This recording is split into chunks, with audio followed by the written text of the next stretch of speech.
Welcome everybody, Sierra Homestead here today. Well, the rain's moved out, so I'm going to work on another little project. I know I've got a bunch of them going, but sometimes you got the material to finish one, and other times you don't, so you wait till you get the rest of the material to go back and finish it. But right now, what I'm going to do is make my outside wash station for clothes and dishes if I want to, but it's mostly made for clothes. So what I've got is rough lumber from the sawmill. If you haven't seen that video, I got one up about the portable sawmill here on the homestead. This is just some boards from there.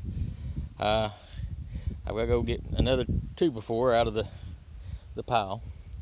I'm going to take 2 2x4s and one by, don't matter the width of it, and they're all going to be 8 foot long. And what we're going to build is another one of these. This is going to be the stand for my wash barrel. And basically all I've done, took 2x4s, made an X,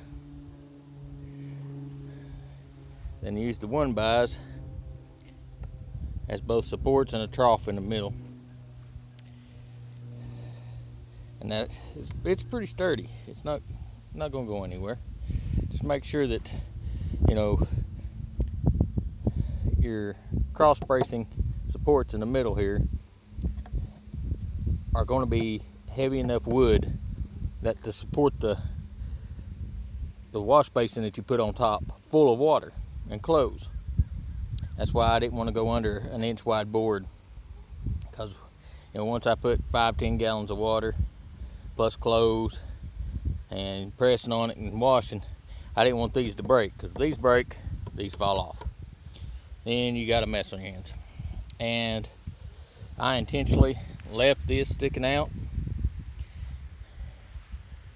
because I wanted the barrel stops right here on this edge, because I wanted most of the weight over top of these X's. But I left this just in case I want to put you know, a rag or bar of soap or a bottle of detergent, whatever I've got, I got somewhere to put it, and I don't have to bend completely to the ground to pick it up. And what we're going to do is, got a 55-gallon drum that I'm going to cut in half. And I was hoping, I don't know if y'all can see it, well, maybe so, the seam here, I was hoping it was running the other direction, because that would have gave me a nice even cut line to cut along. But it runs through my called bung holes, and unfortunately I'm going to probably end up keeping these for the drain, to drain the water out, which means I'm going to have to cut this way. So it probably ain't going to be that pretty of a cut, but it's for washing clothes. Well, that's what we're going to do. We're going to take this one barrel. Around my area, you can usually pick these up for $8 to $10 a piece. They're not expensive, and I can get the whole wash station out of it, because you know, you cut it in half, you got one to wash and one to rinse. So we're going to get started on this, and like I said, I've already got one built. We'll make sure the design in my head was going to work, and I think it's going to do pretty good. So let me see if I can't, I'll show you real quick if I can. Move the hammer out of the way here. Try to do this one-handed. And I built this one with a little bit of a slope on it so I could drain the water too.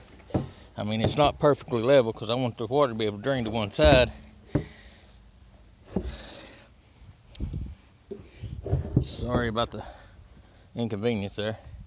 But anyway, and that's basically what it's going to do. Is the barrel's just going to sit down. set down in there.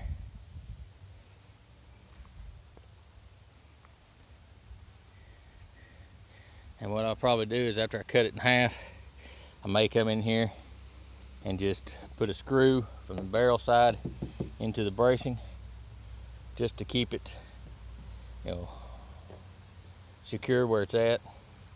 Because when it's empty, if we do have some high winds and that, for some odd reason I don't want the top to blow out of it, and down over the ridge I got to chase my wash and rinse barrels.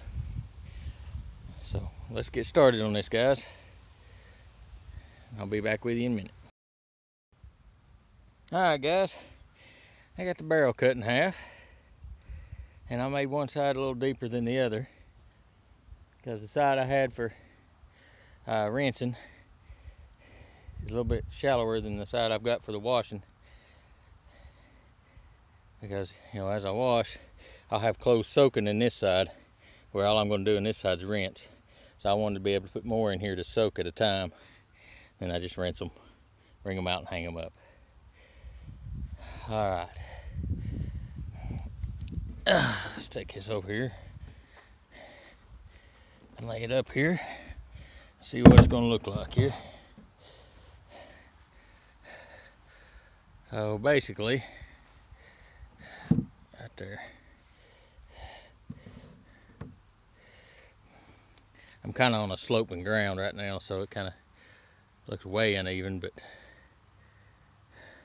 that's basically what it's going to look like. And like I said, we'll come in here, I'll just put a couple screws in here and put some silicone over top of them, and that gives me my drain on that same side there. So, alright guys, let's finish this up. I'll let you in a bit. Alright guys, we're starting on the second one now, the rinse tub. And all I've done was I split this 2x4 in half. Then I come back and I'm going to do this a little different, I think. I'm going to try something. I'm going to lay them both on top of each other and measure up halfway. And instead of trying to set the barrel up on there and try to get my angle to make my X and everything, I'm going to try it by separating them right in half and put my pivoting nail here in the center. Then I'll make my X, flip it over, and put my 2 nails to keep my X. And then we'll see how that works out. So, took my 2x4, cut it in half, stacked the 2 halves on top of each other, measured halfway up, and that's where I'm going to put my pivot nail in. Alright guys, be back in a minute. Alright guys, there's our second one. It worked out pretty good. Doing the legs a little different than I done on the first one. But there's our rinse tub. And there's our wash tub in the background. So we're going to take these down there next to the clothesline, and we'll set them up. So basically, if any of you have priced the galvanized wash tubs or tried to get the antique wash tubs and the stores and that, you know they're pretty expensive.